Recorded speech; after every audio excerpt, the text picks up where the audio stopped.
Warning, to any real welders out there watching this, the last time I touched the welding machine was back in school because we had to burn a 6011 to pass agricultural mechanics. I have not touched a welder since then. Your patience and grace in the comments is really appreciated.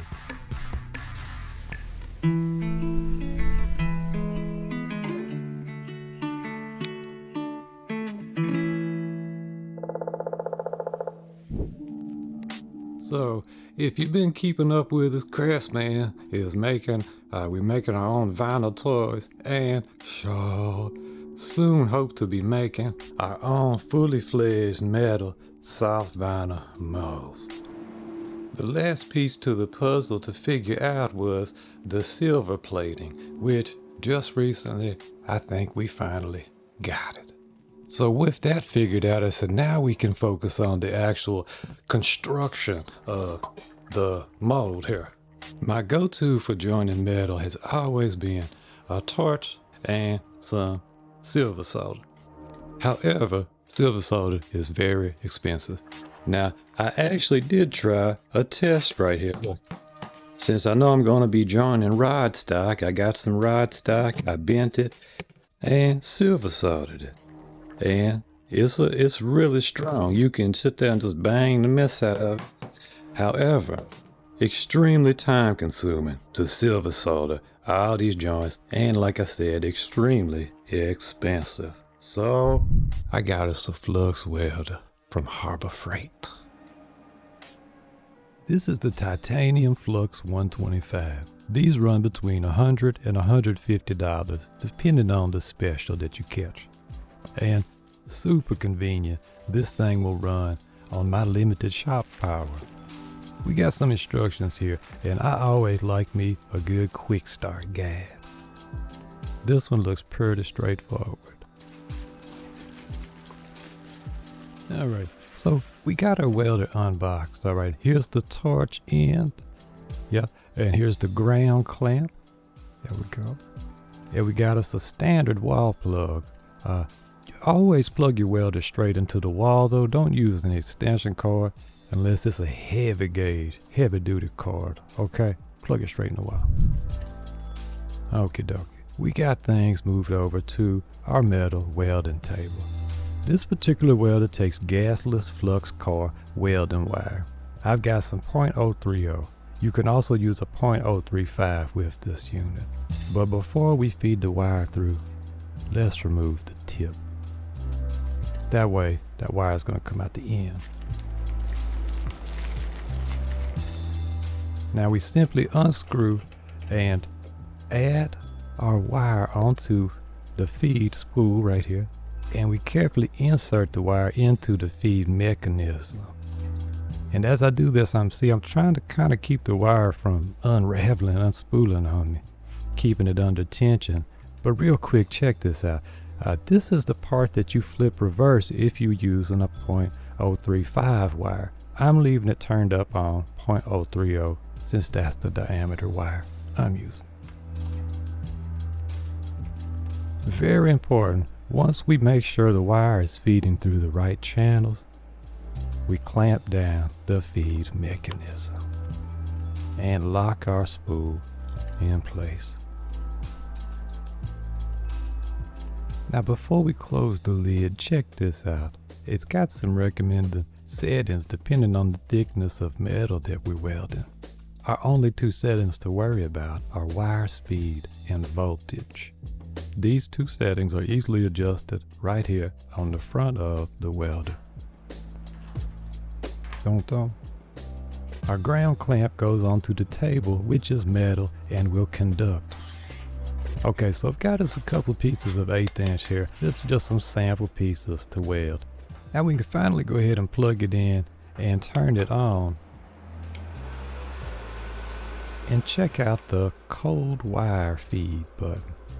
Now what this does is it unspools the wire without electrical current. We do this initially to get the wire all the way through to the end. Now you can clip that wire short and add the tip right back onto it. And let's don't forget the nozzle cover. There we go. Okay, our metal is clamped up, ready to weld. But first, safety. Please wear you some thick welding safe gloves, long sleeves, and eye protection. Since we're using flux welding, we can get away with a cheap auto-darkening helmet. I got it also from Harbor Freight. Speaking of auto, I always run my camera in full manual mode, but for the welding shots I decided to try and utilize this auto exposure technology. And brace yourself for this mess right here. Watch the, oh, well there we go. We tried welding. Thank you for watching today. No, I'm just kidding. Not trying to make excuses, but I couldn't see a dang thing. I need to adjust my sensitivity, my shade here. So what I'm gonna try to do now is keep me an angle like that, and I'm gonna rest my hand on my other hand and maintain a space. All right, maintain a stick out, a shorter distance of wire. I'm gonna try not to touch the contact tip there. I'm just gonna keep the wire in contact, and I'm gonna keep a movement and keep feeding it.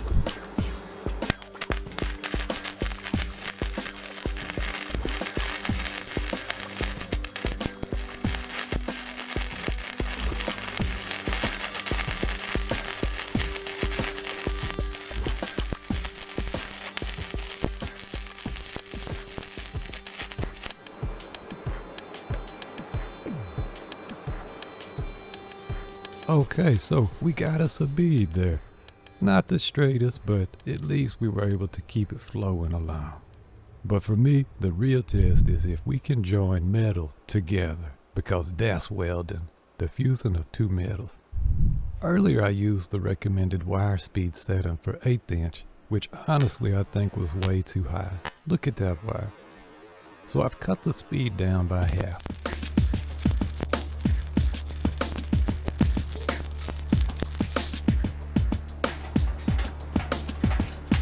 Again, not the prettiest, and we got lots of slag, but y'all, we're welding.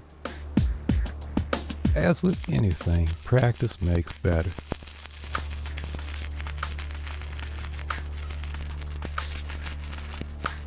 In just a little while, we took it from bubblegum bird mess looking to almost like it's welded.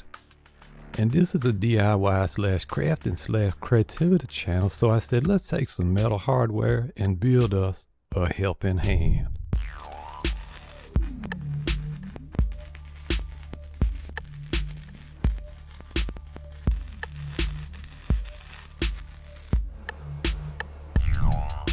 Yeah, this is a slag-tastic welded mess, but remember, our goal today was to learn to weld stuff like this right here.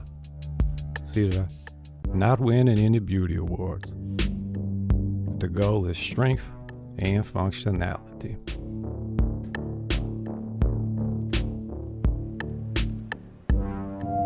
Is it something that you would like to do but are afraid to do? You probably can do it, honestly. Don't be afraid. Thank you to everyone who has stayed with me, still watches, even though we taking time on these videos. Lots of tip of the iceberg is just the video. What you don't see is the blood, sweat, tears, expenditures of time and money, unlocking techniques. But I hope y'all enjoyed this. Until next time, I love y'all and keep on steady crafting. All right.